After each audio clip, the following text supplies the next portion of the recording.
Welcome to This Explainer. Today, we're diving straight into a massive and visible battleground, the tech behind our financial exchanges. When we think of exchanges, we might still picture that crowded, screaming trading floor. But actually, it's all just one giant, incredibly complex IT operation now. So how do we know if these digital fortresses are actually secure? Well, we're going to unpack exactly how these institutions measure, report, and prevent massive tech failures and cyber threats using something called the SASB standards.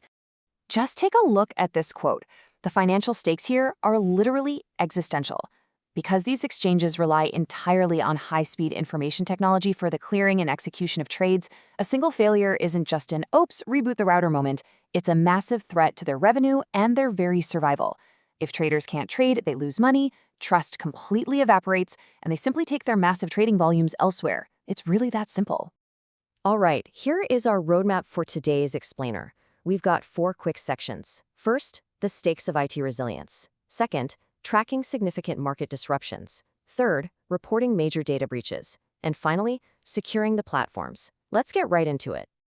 Section 1, the stakes of IT resilience, managing business continuity and technology risks. So where are we getting all the rules for this accountability? Right here. This is our source framework, the SASB standards, which now sit under the International Sustainability Standards Board, or ISSB. Now, these aren't just polite suggestions, folks. These standards dictate the exact ways security and commodity exchanges absolutely have to report their vulnerabilities, their tech failures, and their overall cybersecurity posture to the public. It's all about taking these hidden, complex IT risks and turning them into standardized data that investors can actually compare. Moving right along to Section 2, tracking significant market disruptions, measuring the downtime. Okay, first things first, what actually counts as a disruption? Well, the standard draws a very strict line in the sand. It defines a significant market disruption as an event where the exchange completely stops functioning in its typical manner, and this is the kicker. It causes or even threatens to cause steep market declines. Basically, we're talking about the absolute worst-case scenario for market stability here. Now, check out this contrast because this is super interesting. What actually makes it onto the report? Exchanges only have to disclose disruptions that are specifically targeted at them or directly affect their own systems. Think a targeted cyber attack, a massive power loss at their specific data center, or maybe a flash crash caused by wonky algorithmic trading on their platform. But what's out of scope? General political chaos, or a market-wide trading halt that regulators called because the whole economy is acting crazy. Basically, if a hacker takes down the government, it doesn't count for the exchange's report. But if they attack the exchange directly, you bet it's on the record. So let's say one of these nightmare events actually happens. The standard steps in and demands hard, quantitative metrics for tracking IT resilience.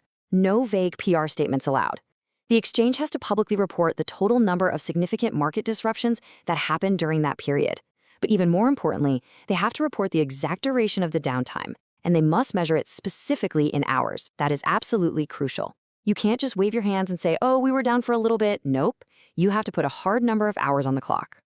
And it doesn't stop with just the hours lost. This raw data triggers a massive accountability loop. Exchanges can't just drop a number and walk away. They have to walk through these exact steps publicly. Step 1, they have to identify the root cause. Was it a bad server update or was it a state-sponsored hack? Step 2, they have to detail exactly which features got knocked offline. And Step 3, they have to describe the specific corrective actions they implemented so it never happens again.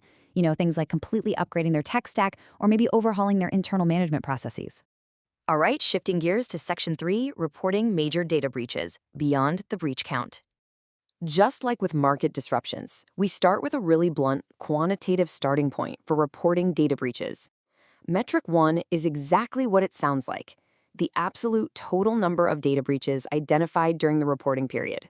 And the standard defines a breach as literally any unauthorized occurrence that jeopardizes the confidentiality, integrity, or availability of their information systems. No sugarcoating it, just tell us the total count. But obviously, all breaches aren't created equal, right? So the disclosure goes a level deeper. Metric 2 requires them to separate out the exact percentage of those total breaches that actually exposed personal data. We're talking about data tied to real, identifiable, living people. Because as an investor, or just an everyday user, you really need to know, are hackers just poking around the back-end infrastructure, or are they actively stealing personal identities? Which brings us to the third metric designed for absolute transparency. Exchanges have to track and report the exact number of unique customers affected by these personal data breaches. And what I really love about this standard is how it anticipates clever accounting tricks. Like if an exchange gets breached, but they can't verify if multiple hacked accounts actually belong to one single person, they have to disclose those unverified accounts separately. They literally aren't allowed to just lump them all together to artificially lower the victim count. And honestly, the rules around reporting these breaches are incredibly strict. For example, exchanges cannot hide behind the excuse of encryption. If someone steals encrypted data, and the exchange has reason to believe the hackers also swiped the encryption key to turn that ciphertext into plain text, boom, that has to be reported as a full breach. Can they ever delay telling the public? Yes, but only in one specific scenario. If a law enforcement agency explicitly dictates that public notification would ruin an active criminal investigation. Otherwise, they have to spill the beans, and just like before, detail all the corrective actions they took. Finally, let's move to our last part, Section 4, Securing the Platforms, Preventing Errors and Breaches. So we've talked about all these stark quantitative metrics, but what about the qualitative side? Exchanges actually have to provide a detailed qualitative metric describing their specific policies and efforts to prevent technology errors and secure their data platforms in the first place. And just look at the sheer breadth of what they have to protect here. It is way more than just a customer database. They're on the hook for securing trading services, meaning the actual software, the live data feeds, the member messaging systems, plus all the physical IT infrastructure. I'm talking about those co-location facilities where high-frequency traders literally park their own servers right next to the exchange's matching engines to shave off microseconds. All of that incredibly sensitive, low-latency connectivity equipment has to be locked down tight. Now you might be wondering, doesn't telling everyone how you secure your systems kind of defeat the purpose? That is the ultimate balancing act here. The standard explicitly states that public disclosures must be detailed enough to actually prove to investors that real, strong preventative policies are in place. But they can't be so detailed that they accidentally publish their own security blueprints for a hacker to exploit. It's a really tightrope walk between giving us total transparency and maintaining their own operational security.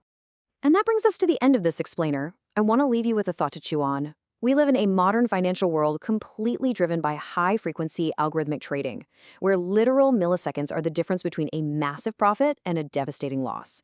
The stakes for IT resilience have honestly never been higher. So, based on the incredibly strict standards we just walked through, ask yourself, are the exchanges handling your assets merely documenting their past failures and hours of downtime, or are they truly building impenetrable, resilient platforms for the future? Something to think about. Thanks so much for joining me on this deep dive today, and I'll catch you in the next explainer.